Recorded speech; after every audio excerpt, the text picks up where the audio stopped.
rendre les choses plus claires, j'espère que si je mets le masque, on saura que c'est 2020. Hein? Oui, pour les archives.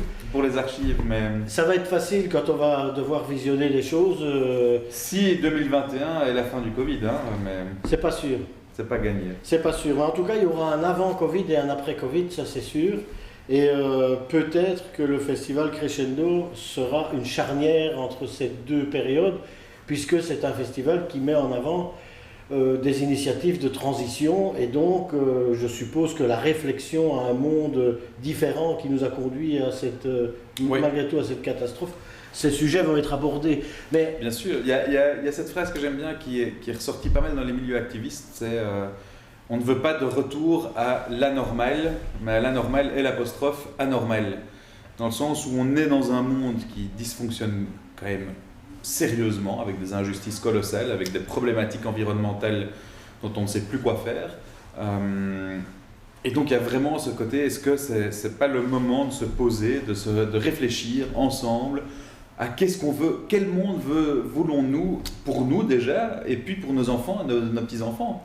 Parce que tel que c'est parti, il y a le constat, on va droit dans le mur, c'est pas une nouvelle phrase, c'est un peu du réchauffé, mais c'est la vérité, quoi. Si on lit du Pablo Servigne, si on regarde Thinkerview, si on regarde un peu les grands penseurs, les grands scientifiques, on sait que c'est la merde absolue. Alors, on l'a vu dans le film hier, on sent qu'il y a nécessité d'agir, mais de manière locale, en tout cas de fédérer des noyaux dans des zones géographiques qui sont déterminées. C'est un peu l'objectif aussi ici aujourd'hui. Mais très clairement, en fait, c'est vrai que ça s'inspire pas mal de... Là maintenant, aujourd'hui, qu'est-ce qu'on doit faire pour essayer de changer le monde, pour essayer de changer notre manière de fonctionner et pour se préparer à ce qui risque de nous tomber dessus. Et c'est une des pistes de réflexion de Gauthier Chapelle dans son livre, avec Pablo Servigne aussi, L'entraide, l'autre loi de la jungle. C'est l'entraide, c'est retisser des noyaux de citoyens, des réseaux, c'est de retisser du lien dans des localités, enfin vraiment d'aller au local. Aujourd'hui, les réseaux sont complètement décentralisés. Et donc le but, c'est vraiment d'essayer de recréer du lien, de voir quelles sont les initiatives locales, quels sont les talents locaux, quelles sont les capacités de production locales dans l'agroalimentaire, mais ailleurs aussi. Et vraiment d'arriver à revenir sur quelque chose qui va nous permettre d'être beaucoup plus résilients, donc qui va nous permettre de traverser des crises qui vont arriver. Là, on a connu une sacrée sécheresse pendant cet été, les arbres meurent, on sait que c'est ça qui va encore continuer. Donc comment est-ce qu'on se prépare à un réchauffement climatique, à des changements climatiques, à des changements sociétaux qui vont arriver? Et ça a des conséquences, tu parles du réchauffement, ça a des conséquences directes. On le sent déjà en local, puisqu'on a entendu au dernier conseil communal, par exemple, que sur la vente de bois qui était estimée à 700 000, je pense, 500 000 euros de vente de bois, ce qui est une rentrée hypothétique, mais enfin récurrente tous les ans, la nouvelle estimation faite par l'acheteur est à 300 000. Donc il y a une perte, si je ne me trompe pas, de 200 000 euros pour la commune. Mais c'est une conséquence directe du réchauffement. Tu vois. Oui, et puis d'autres, de manières de produire. Hein. Les forêts de sapins, de conifères, ça reste une forme de désert aussi écologique. Hein. C'est toute la même espèce. On voit que là, ici, pas plus loin que dans le bois, ici derrière, on a des scolites. Donc il y a des forêts entières en Allemagne, ce sont des millions de mètres cubes qui sont en train de partir en fumée, ou en tout cas on ne sait pas très bien quoi en faire, parce qu'il y a trop de bois, le bois meurt. Alors, se préparer psychologiquement, c'est une chose, réfléchir, se réunir, table ronde, ok, mais il y a aussi une préparation plus pratique, pragmatique, comme par exemple la mise en place d'une monnaie locale qui est, même si elle est un peu symbolique ici, le semeur qui va être présenté, c'est aussi un moyen de préparer quelque chose pour demain, si on doit retrouver de l'échange valorisé sur une zone géographique donnée. Oui, ça c'est toutes les thématiques, c'est assez fort développé dans le film Demain, hein, toutes les thématiques, il y a l'économie, et l'économie joue un rôle fondamental, c'est la valeur de ce qu'on peut échanger entre nous. Comment est-ce qu'on échange? Parce que l'argent est un donné social, une construction sociale. Et il y a plein de types d'argent possibles et différents. Là, aujourd'hui, on est dans une société qui a un type d'argent qui favorise la compétition, qui est artificiellement rare. Et il y a plein de manières d'échanger, et d'échanger des savoirs, échanger des compétences, échanger même des matériaux et des objets. Et donc là, ici, tu disais c'est symbolique, mais c'est plus que ça, hein. C'est le lancement. Donc c'est vrai qu'aujourd'hui, c'est symbolique. Mais l'idée, c'est qu'on ait de plus en plus d'adoptants, je ne sais pas comment on peut dire, mais de personnes qui vont adopter cette monnaie au niveau local pour favoriser des échanges locaux. Nous ici, on va dans la mesure du possible pouvoir l'accepter au domaine Saint-Roch. Oui, on a commencé ce direct sans te présenter. Alexis Nollet, tu es propriétaire aujourd'hui du domaine. Je suis copropriétaire du domaine. Donc on est quelque part, on est chez toi dans ce domaine Saint-Roch. Enfin, oui, voilà, tout à fait. C'est ouvert au public aujourd'hui, et puis c'est ouvert aussi à des initiatives qui vont être des initiatives de partage. Mais on a l'impression, parce que tu m'as parlé un peu du projet, tu auras sans doute l'occasion durant le week-end d'expliquer un peu plus en avant le projet du domaine Saint-Roch. Je me suis posé la question de savoir si tu n'étais pas en train de te préparer ton île, ou en tout cas ton espace autonome pour un futur incertain. Bon, il restera à monter des murs pour ne pas être attaqué par les gueux, mais... Voilà, c'est pour ça que c'est pas du tout l'objectif ici. L'idée, c'est d'essayer de rayonner, de fédérer et de co-construire. Parce que si j'avais envie d'essayer de me trouver un petit endroit protégé, je ne me mettrais pas en bordure de ville, dans quasiment le centre de Couvain. Non, j'irais dans les fins fonds du bois, du côté de, je sais pas moi, Chimay, Cudessart, j'irais un peu, je m'éloignerais bien plus.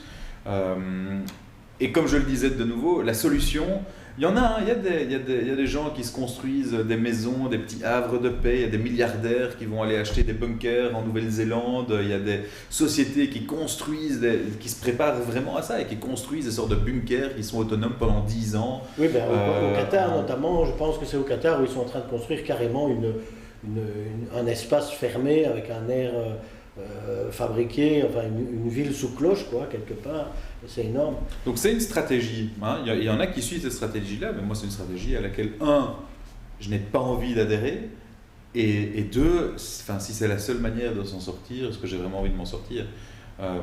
Et donc là, ici, on a vraiment envie de pouvoir, co-construire, c'est ça que je dis, et d'être vraiment dans une démarche d'ouverture, de rassemblement et de partage. Et de progression, d'où le nom Crescendo, on y va doucement, mais on avance vers demain. Et justement, ce festival Crescendo, la genèse de ce festival, c'est quand est-ce qu'il y a quelqu'un qui dit, tiens, on ferait bien un truc, qui en parle, comment est-ce que ça se... Je ne sais plus très bien comment la genèse du festival est née. C'était vraiment suite à des discussions avec des personnes du coin, avec tout ça, en disant tiens, qu'est-ce qui pourrait fédérer? Parce qu'il y a eu des initiatives, il y a eu déjà des initiatives de lancer Couvain en transition, et puis apparemment, de ce que j'ai entendu, mais j'étais pas encore là, donc j'ai pas envie de mettre, de mettre des fausses interprétations. En gros, ça n'a pas abouti concrètement sur quelque chose pour diverses raisons. Et on s'est dit, un élément fédérateur, c'est une fête, c'est mettre en avant toutes les initiatives.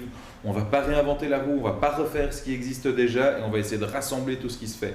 Et le thème Crescendo, c'est Maud, donc Romera, qui est celle qui a dessiné, qui a fait l'affiche, la magnifique affiche, la Crescendo de cette année-ci, qui est venue avec le nom Crescendo. Et au début, c'est vrai que dans les milieux un peu écologistes et autres, Crescendo, ça fait croissance. On se dit, est-ce qu'on a envie de mettre ça en avant? Et puis, il y a vraiment eu toute une réflexion de se dire, mais oui, on a envie d'une croissance, mais de quelle croissance? Une croissance de plus de liens, plus de partage, plus de biodiversité, plus d'ouverture, plus de...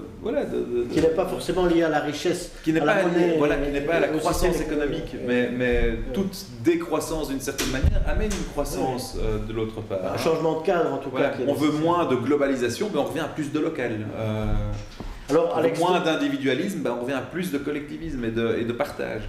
Vu de l'extérieur, les thèmes abordés sont des thèmes écolo. Est-ce que c'est lié d'une manière ou d'une autre au parti écolo, ce festival? Absolument pas. Non, on est tout à fait apolitique et areligieux. Il se fait que le parti écolo a pris comme thématique centrale de son parti politique l'écologie, et qu'aujourd'hui l'écologie c'est incontournable, et c'est pas une question de parti politique.